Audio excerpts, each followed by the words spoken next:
Olá, para você estar nos acompanhando. Hoje nós vamos falar de saúde e o tema é políticas públicas.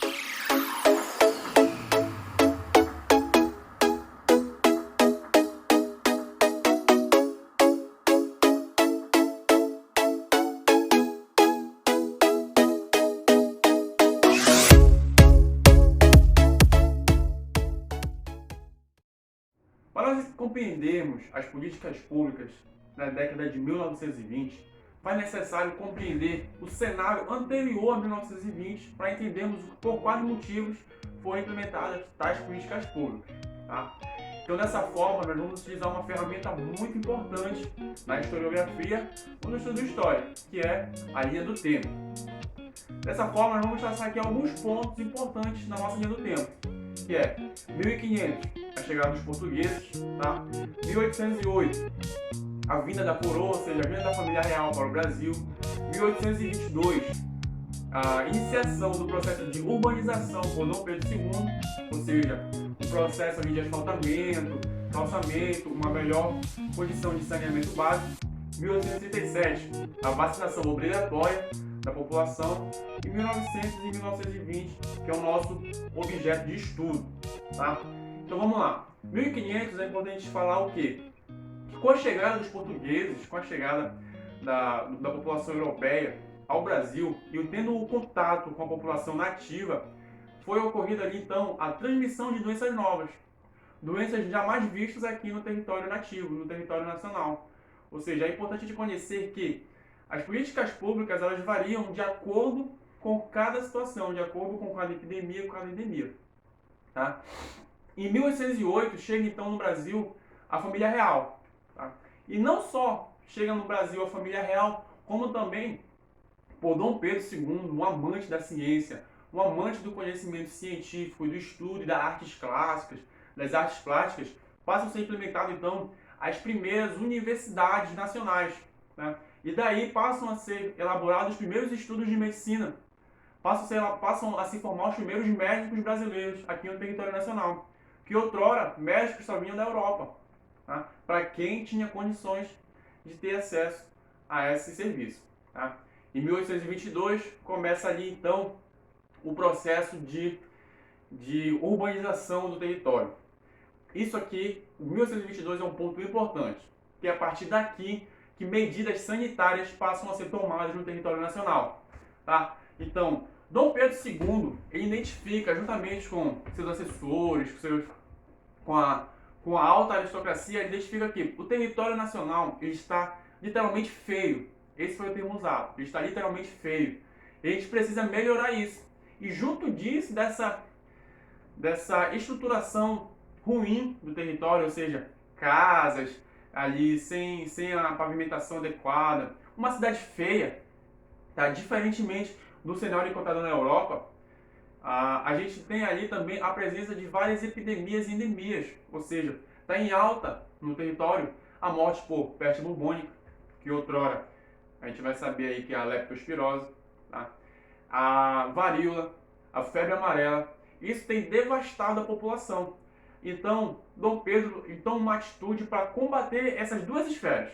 Então, em 1822, começa o processo de urbanização do território, com asfaltamento, calçamento, uma melhor condição sanitária, e daí passam então a ocorrer as higienizações, tá? As higienizações foi um processo que ocorreu de pegar a população local e mandar recolher para as extremidades, com o fito de realizar ali a limpeza, a higienização propriamente dita do território. Só que isso foi um processo obrigatório, tá? Foi um processo obrigatório e não voluntário. As pessoas tinham que se retirar para poder ocorrer ali a higienização. Então aí começam a ser formadas as primeiras favelas, as primeiras periferias e os cortiços. E a gente lembra lá a esplendorosa obra de Aloysio de Azevedo, né? O Cortiço, que relata propriamente dito isso, os cortiços no território, tá? Então em 1822 esse processo de urbanização levou ali às higienizações do território. A gente tem ali em 1837 a vacinação obrigatória, que foi uma outra política pública adotada no território nacional, que, diga-se de passagem, foi um período conturbadíssimo no território. Por quê? Tendo em vista a cultura tradicional da população, ou seja, em relação ali, vamos falar em relação às vestimentas, isto é, mulheres usavam mangas compridas, luvas, saias até os pés, e o máximo que aparecia era o rosto.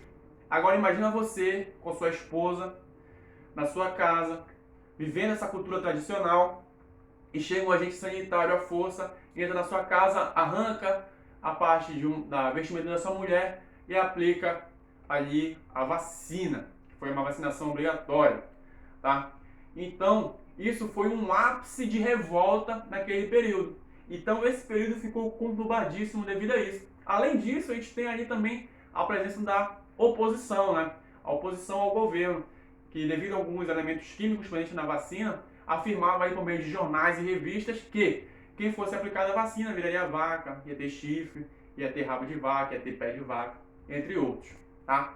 Essas foram as duas políticas públicas aí nesse processo de 1837 ali a 1808, tá? Nessa transição, a gente está chegando na transição do século XVIII para o século XIX, tá? Continuando, a gente teve também ali as campanhas sanitárias, porque o Dom Pedro II identificou que era necessário informar o povo, era necessário capacitar o povo para manter as condições de higiene adequadas às mínimas possíveis, para que se possa minimizar ao máximo essas questões das endemias, das mortes, tá? E a gente continuando, a gente tem ali em 1888, a gente tem a abolição da escravatura, né? A abolição da escravatura.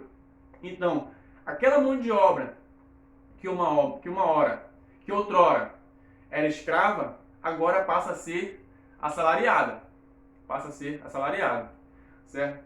Então, nós precisamos de mão de obra assalariada para trabalhar aqui. Contudo, de onde que vinha a mão de obra? A mão de obra era indígena ou então africana, tá? Que eram os escravos. Mas como o preconceito ainda estava muito presente ali, não estava ocorrendo ainda o emprego desses escravos ali que passaram a ser uma mão de obra assalariada. Então, de onde que vinha a mão de obra para trabalhar no Brasil, tendo em vista que o século XVIII foi o século do café, ou seja, o Brasil estava em alta produção cafeicultora, ou seja, estava exportando muito café. De onde vinha essa população para trabalhar? Vinha da Europa. Contudo, com todas as endemias presentes, peste bubônica, febre amarela, varíola, a população europeia não vinha. A população europeia ficava com medo. Então, Dom Pedro teve a genial sacada de implementar um método chamado caixão de aposentadoria e pensão. O que é isso? O caixão de aposentadoria e pensão, mais na frente, vai ser consolidada por Getúlio Vargas como a CLT. É uma condição que o trabalhador passa a ter direito à assistência médica, passa a ter direito à saúde, a medicamento, passa a ter direito ao hospital para trabalhar. Mas vale destacar que esse direito não é porque o Estado era bonzinho, ou porque o Estado tinha compaixão pela massa social. Não. Esse direito era para poder continuar atraindo trabalhadores para o território, para fazer com que a economia continuasse girando, continuasse fomentada. Tá? Então, essas foram as políticas públicas nesse período, do século XVIII ao século XIX. Tá? A gente compreendeu o contexto bem conturbado, e foram aplicadas as seguintes políticas públicas de saúde, que foram higienização do território, propriamente dito, com o surgimento das periferias, campanhas sanitárias, vacinação e ali o surgimento do caixão de aposentadoria e pensão, que mais na frente se torna a difundir de previdência social e as nossas CLTs. Tá? Então, de forma bem resumida, as políticas públicas nesse período de século XVIII a século XIX, ali provavelmente no ano de 1920, foram essas. Espero que você tenha gostado. Nós vamos ficando por aqui. Esse vídeo foi bem breve, mas com conhecimento adequado. Tá? Um forte abraço